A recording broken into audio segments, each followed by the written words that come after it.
Ang huli ko pong mensahe ay mensahe sa Kapaskuhan. Marami po sa ating mga Katoliko na mga kapatid ay naghahanda na po sa panahon ng Pasko. Ang Pasko po ay panahon ng pagpapatawad, pagmamahalan, at pagbibigay. Forgiving, giving, and loving. Lagi ko pong sinasabi na depende po yan sa tao.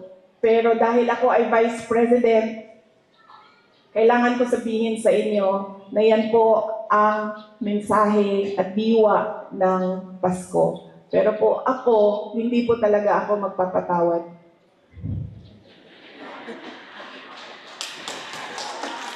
Pero kailangan ko sabihin sa inyo na ang Pasko ay panahon ng pagpapatawad. Nasa sa inyo na yan. Kung magpapatawad kayo, dahil iba-iba naman ang tao eh. Diba? Meron sa atin mabilis magpatawad, meron sa atin matagal, at meron sa atin dinadala na talaga sa hukay ang galit.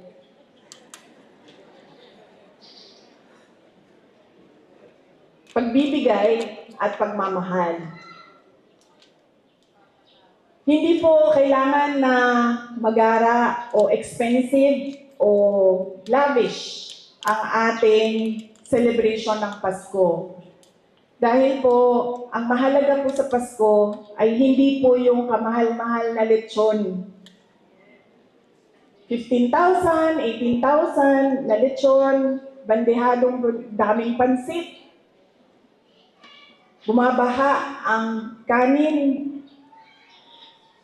Dahil po, aanihin po natin ang masarap na lechon. Kung yun namang kumakain sa harap natin ay masama ang loob nila sa atin. Di po ba? Aanin natin yung kasarap na pansit na luto natin kung galit sa atin yung kumakain ng pansit. Galit sa atin dahil meron tayong nasabi, meron tayong nagawa, nagtatampo sa atin dahil merong mali tayo. Kaya po, ang mas importante ay simple ang selebrasyon pero masaya ang lahat ng tao sa loob ng bahay na nagsiselebrate ng Pasko.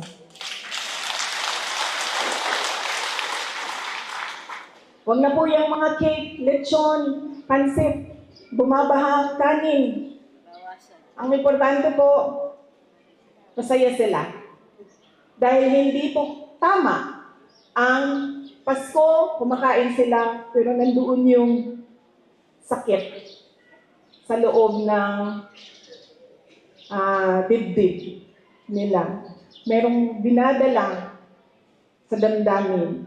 Kaya paniguraduhin natin na napapaabot natin at napapaalam natin sa ating mga mahal sa buhay ang pagmamahal natin sa kanila. At paniguraduhin natin na sila ay masaya dahil sa atin.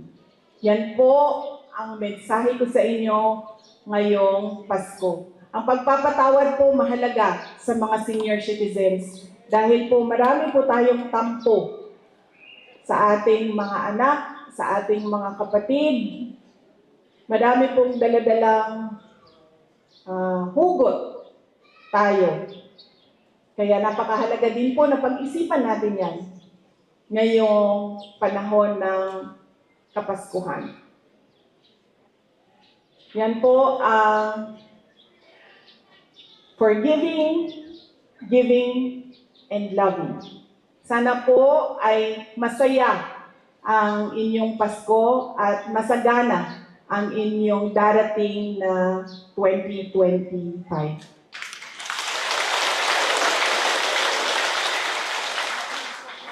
Mga kababayan, ang lahat po ng ginagawa natin ay para sa Diyos, sa bayan, at sa bawat pamilyang Pilipino. Syukran.